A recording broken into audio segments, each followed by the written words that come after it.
Hebreus, capítulo número 1, e nós vamos ler os primeiros 3 versículos.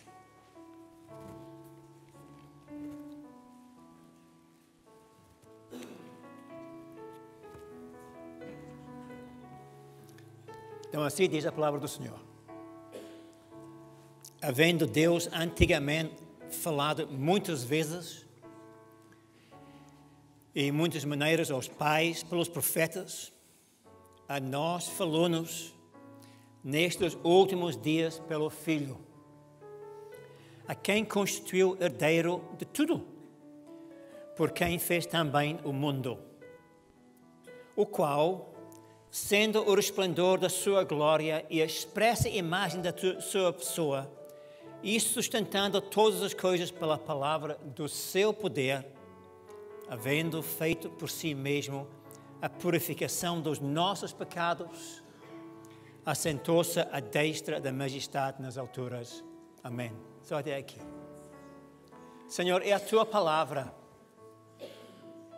e nós damos graças por ela.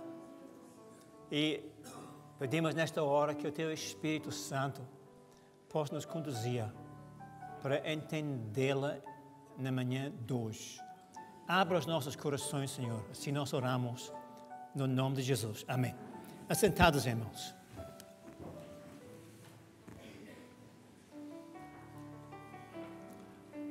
Não há tópico maior ou mais nobre do que a grandeza do Senhor Jesus. E todos os homens grandes da história desvanecem à luz da grandeza desta pessoa gloriosa. Ele é a figura central em toda a palavra de Deus e os profetas hebraicos falam muito a respeito dele. Tão grande é que muitos nomes e títulos são usados para descrever a sua grandeza.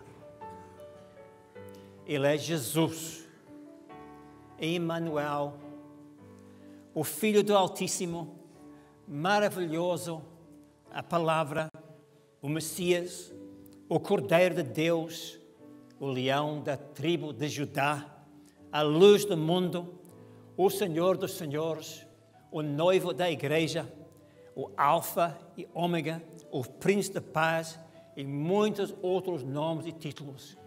Esse é o nosso Salvador, é o nosso maravilhoso Jesus. Ele fica destacado. A grandeza dele vai além do nosso entendimento. Mas o Espírito Santo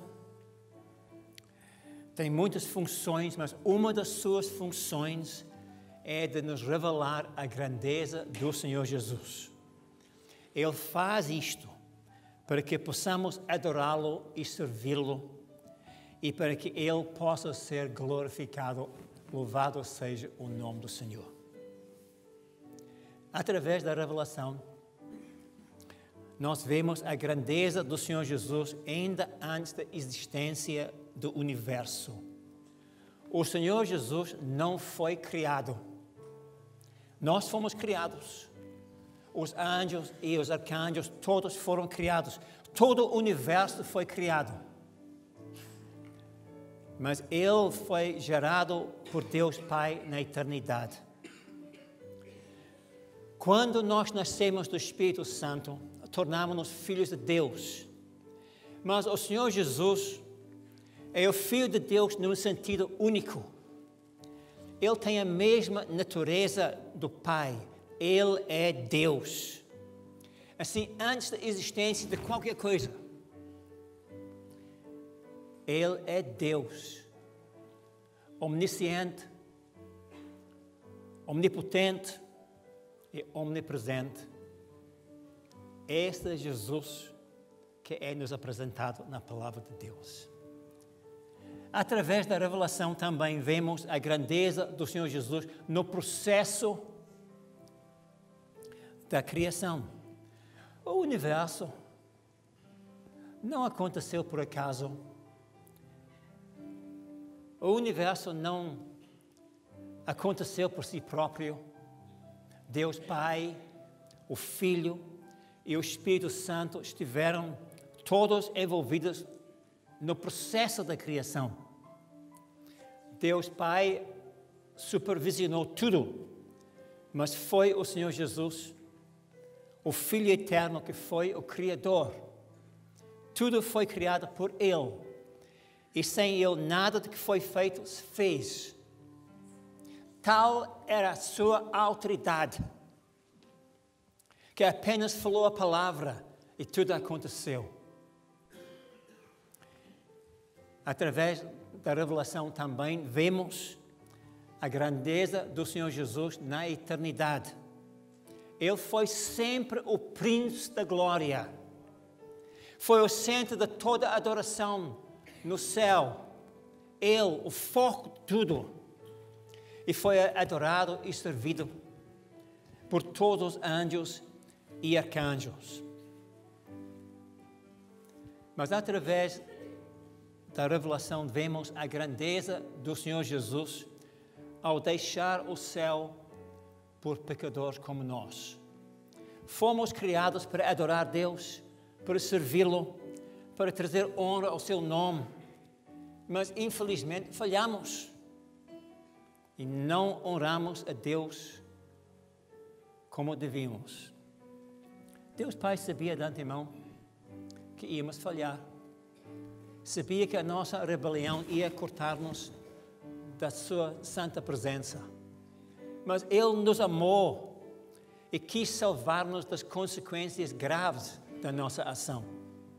Por isso Ele traçou o projeto da salvação. A realização deste projeto implicava que o seu filho, o seu único filho, que Ele amava acima de tudo, teria que pagar um preço muito alto. Teria que deixar a glória. Teria que deixar toda a adoração que recebia ali e vir a este mundo rebelde. Mas será que o seu filho, estaria disposto a pagar este preço tão alto por pessoas como nós? Mas mal o pai perguntou: quem irá por nós? Ele logo respondeu: eis-me aqui, envia-me a mim. E sendo rico, por amor de nós se fez pobre, para que pela sua pobreza ficássemos enriquecidos. Assim vemos a grandeza do Senhor Jesus neste grande gesto de amor por nós. Mas também vemos a grandeza do Senhor Jesus na sua humildade em se tornar um de nós. Jesus foi o Filho eterno de Deus. Ele tornou-se o filho de uma jovem hebraica chamada Maria. Ele que era Deus tornou-se homem. Ele que tinha a natureza divina assumiu também a natureza humana. E ao viver entre nós, Ele não cessou de ser quem sempre tinha sido, o Filho do Altíssimo, o Filho eterno. Mas ao mesmo tempo tornou-se aquilo que nunca tinha sido, um ser humano, um de nós. Ao tornar-se um de nós, vemos a sua humildade. Maravilhamos olhar para aquele bebê na manjedoura em Belém, pois nós estamos a olhar para o Filho de Deus vivo, o Príncipe da Glória, e na sua humildade estava disposto a ser uma criança incapaz de se defender, disposto a ficar totalmente dependente de uma mãe muito jovem que não tinha qualquer experiência como mãe. Vemos a sua humildade ao longo da sua vida. Como Filho de Deus, nós vimos que era omnisciente, omnipotente e omnipresente, mas quando viveu entre nós, sem deixar de continuar a ser Deus, Ele voluntariamente negocia a si próprio o acesso a estes poderes divinos. aceitou viver uma vida limitada como os nossos. Assim, ele aceitou ele que conhecia tudo a respeito do universo, ele aceitou ser limitado no seu conhecimento como um homem do século I. Aceitou sentir cansaço e fome que nunca tinha conhecido. Limitou-se a poder estar num lugar a cada momento como nós. Mas, pela revelação, vemos a grandeza dele em revelar Deus ao seu Pai. Por nós próprios não podemos conhecer a Deus. O homem mais sábio pela sua sabedoria não chega lá. O homem moderno, através da ciência, também não chega a conhecer Deus. Mas o Deus vivo escolheu revelar-se a nós na pessoa de Jesus, que é a imagem exata do Pai. O apóstolo João escreveu: ninguém jamais viu a Deus, mas Jesus, o Filho, o revelou a nós. Isso significa que se nós precisamos de conhecer como é Deus, basta olharmos para Jesus. Ele é a explicação perfeita de tudo que é este Deus eterno. É por isso que ele podia dizer com toda a autoridade: quem me vê a mim, vê o Pai.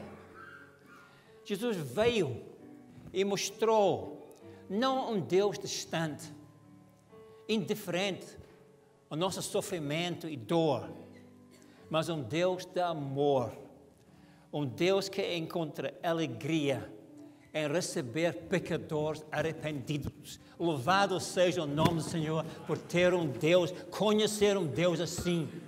Irmãos, pelo mundo fora, há muitas pessoas ansiosas de conhecer o nosso Deus. E através das religiões, através dos ritos, através dos sacrifícios, procuram conhecê-los, não chegam lá, porque não conhecem nosso amado Senhor Jesus.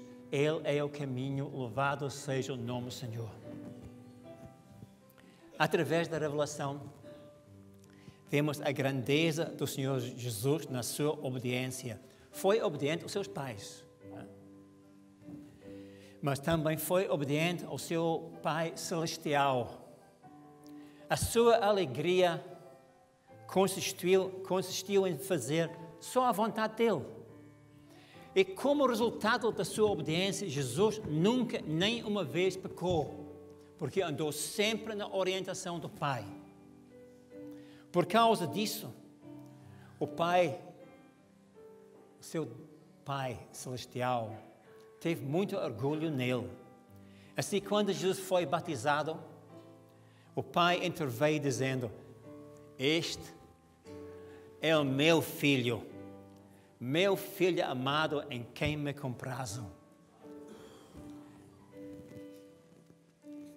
Depois também vemos a revelação através da revelação, a grandeza do Senhor Jesus no seu ministério. Para o povo judaico, não houve profeta maior do que Moisés. Ainda hoje, os judeus têm muita reverência e respeito por ele. Mas foi o próprio Moisés que apontou para a vinda de um profeta que seria ainda maior do que ele. Quem seria? Seria o Messias, o Senhor Jesus. Ele foi maior, não apenas de Moisés, mas maior que todos os profetas hebraicos. Numa ocasião, Jesus subiu um monte com os apóstolos Pedro, Tiago e João. E perante eles, ele foi transfigurado. O véu que tinha escondido toda a sua majestade foi desviado por algum tempo. Eles viram a glória do Senhor Jesus. Para mostrar a superioridade da grandeza de Jesus em relação a todos os profetas, Deus Pai, naquela ocasião, manifestou-se dizendo: este é meu filho, a quem escolhi, escutai a ele. Presta atenção às palavras dele. Ele é que tem a revelação. Os apóstolos que estiveram ali naquela ocasião nunca esqueceram aquele momento. E mais tarde, o apóstolo Pedro escreveu: não seguimos fábulas artificialmente compostas, mas nós vimos a sua majestade. Teve um impacto na vida desses homens, desses pescadores, que como é que podiam esquecer que não houve ninguém como ele. É nele que nós temos todo o nosso orgulho. E pelo Espírito Santo nós falamos bem dele, testemunhamos, glorificamos o seu nome, porque não há ninguém como Jesus. Louvado seja o seu nome. Mas também vemos a sua grandeza em perdoar.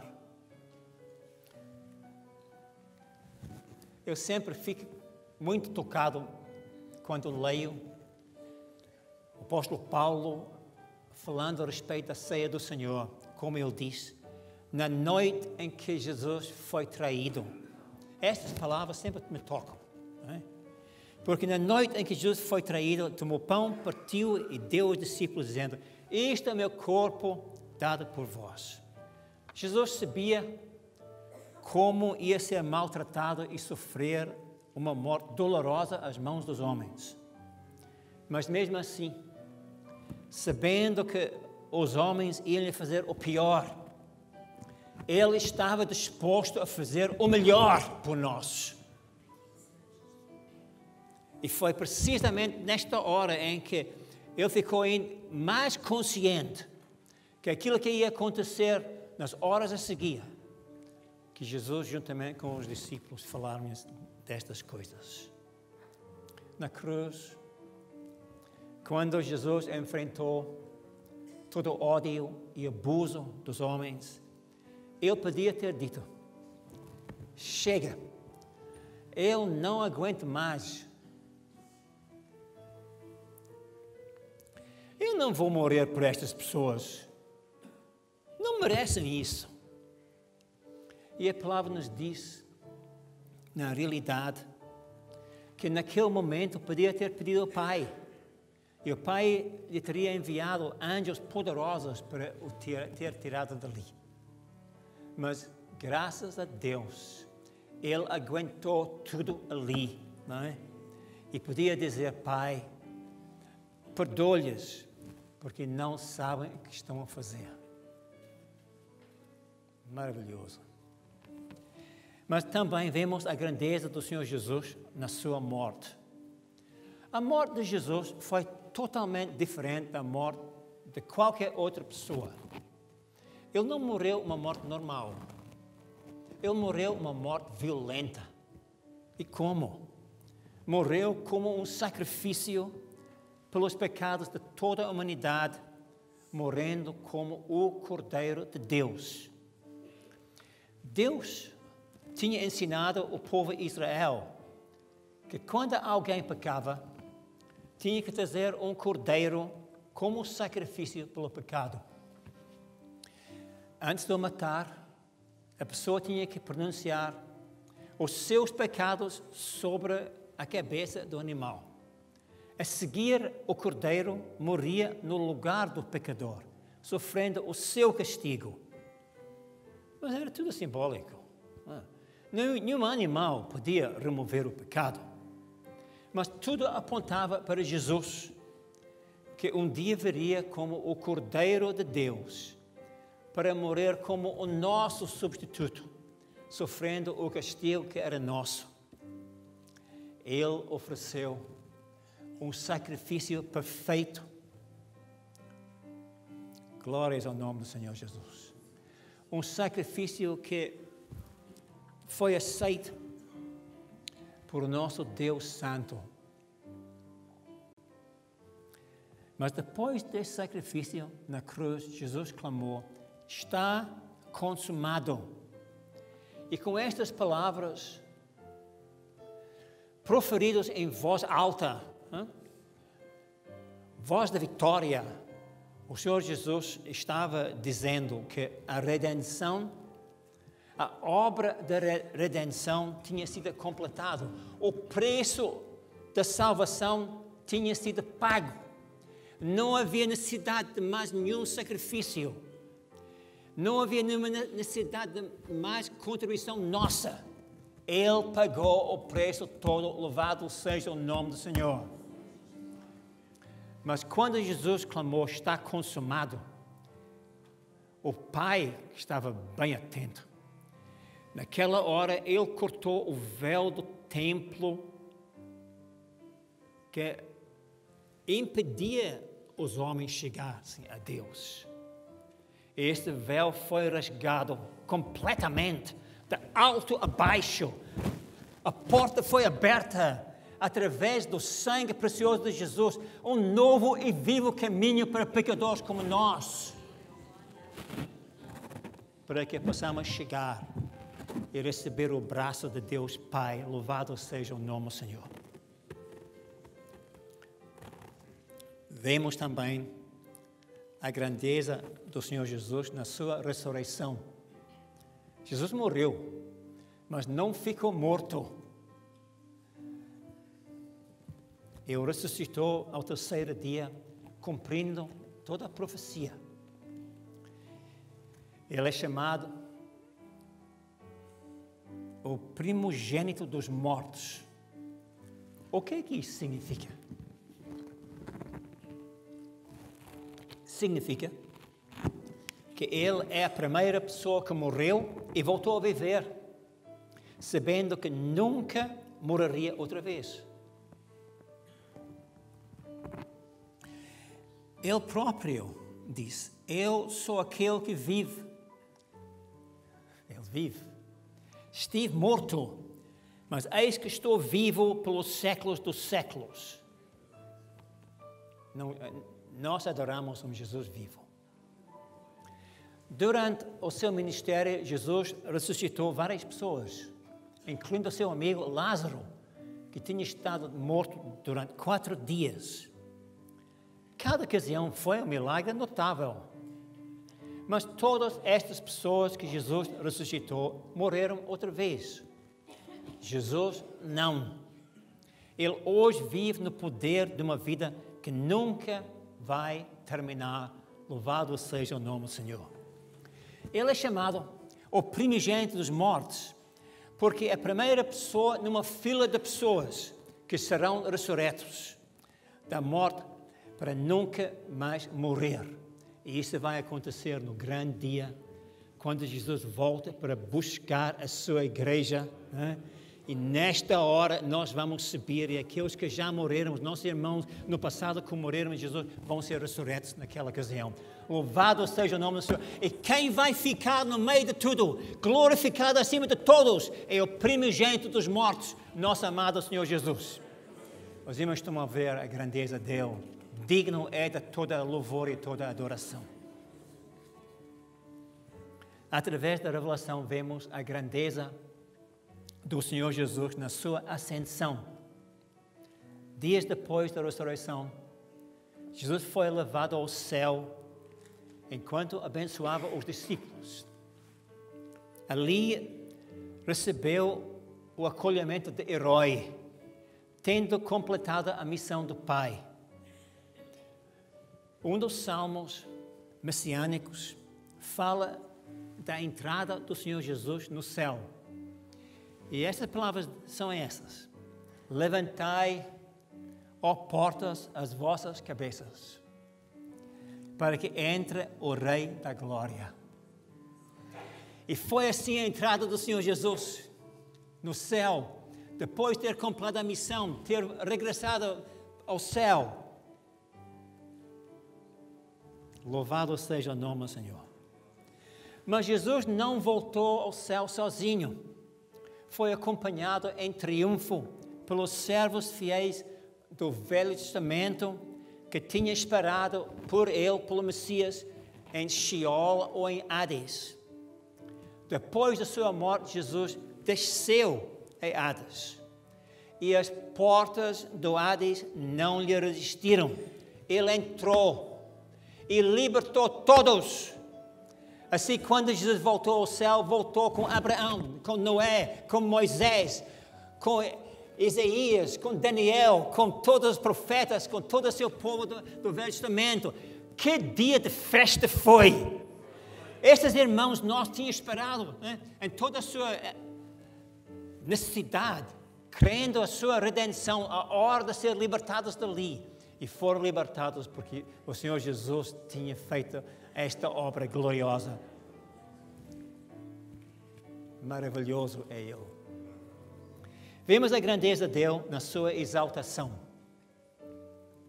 Jesus foi recompensado por ter cumprido completamente o projeto do Pai. E Deus Pai deu-lhe um nome que está acima de todos os nomes. Qual é o nome que recebeu?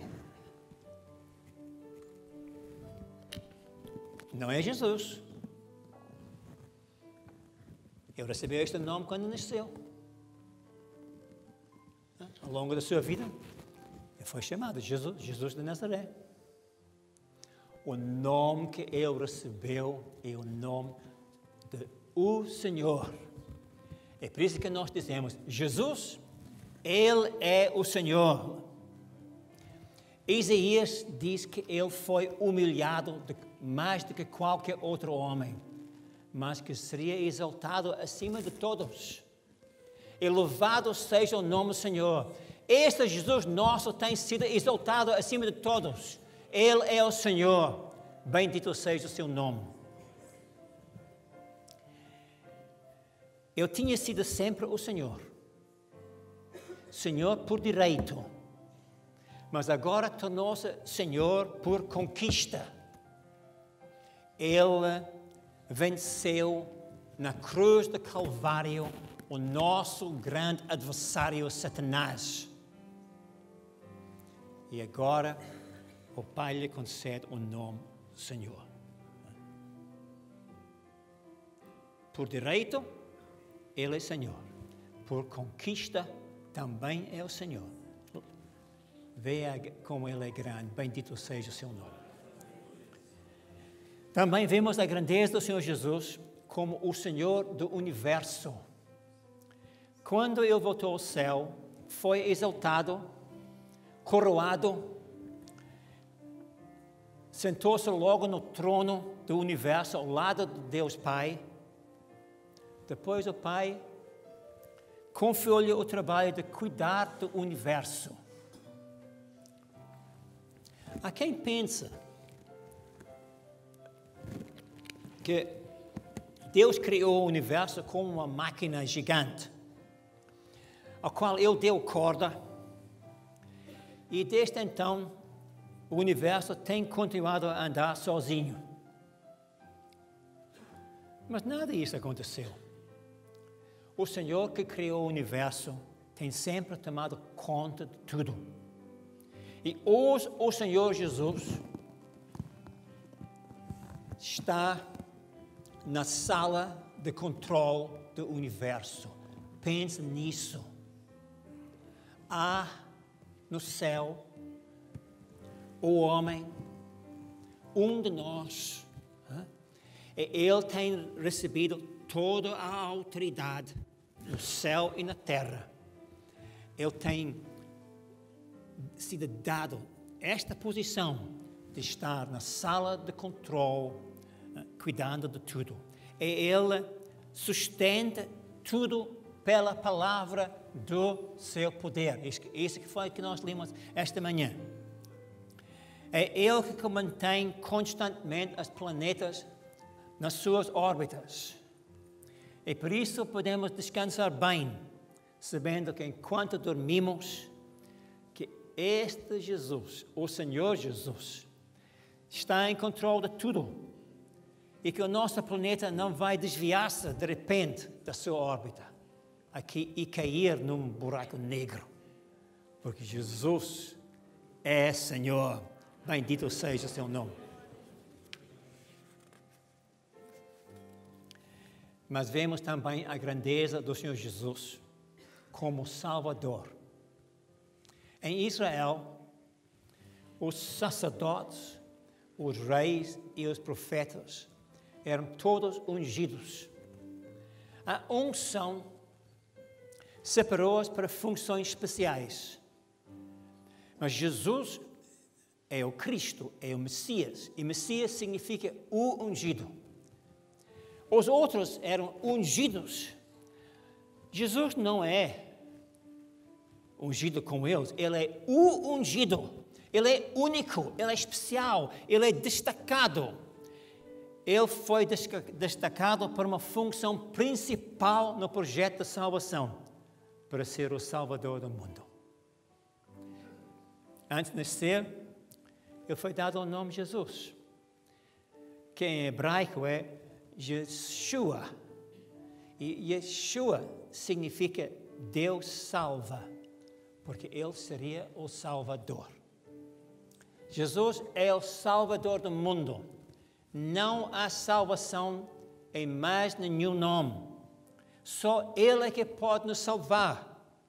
Não podemos salvar a nós próprios, pelo nosso esforço ou pelas obras. Ele é um grande Salvador. Tão grande que não precisa da ajuda de ninguém. Não precisa da ajuda de Maria, nem dos anjos, nem dos arcanjos. Quem salva é Jesus.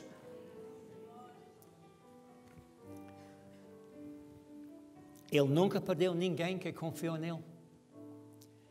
Acerca das suas ovelhas que ouvem a sua voz e o seguem, Jesus disse: eu dou-lhes a vida eterna e nunca perecerão, e ninguém as arrebatará da minha mão. Louvado seja o nome. Irmãos, nós temos um maravilhoso Salvador, Jesus. Se estamos confiando nele, se nós estamos ouvindo a voz do Senhor, estamos deixando as nossas vidas ser guiadas por Ele, nunca perderemos. Nós realmente continuaremos a ter a vida eterna. Louvado seja o nome do Senhor. Jesus passou a ser o nosso Salvador naquele momento quando nós entendemos que precisamos de ser salvos. E olhamos para Jesus e clamamos na nossa necessidade. Ele passou, a partir daquele momento, a ser o nosso Salvador. Mas há pessoas que pensam que nós só precisamos de um Salvador naquele dia. Não é verdade. Hoje nós precisamos deste Salvador. Eu preciso mais dele hoje do que nunca. Mas a coisa maravilhosa é isso. Ele é o mesmo ontem, hoje e eternamente. E tudo o que eu preciso, e tudo o que nós precisamos, Ele é o Salvador que nós precisamos hoje. Bendito seja o seu nome. Vamos falar a respeito da grandeza do Senhor Jesus como o nosso sumo sacerdote.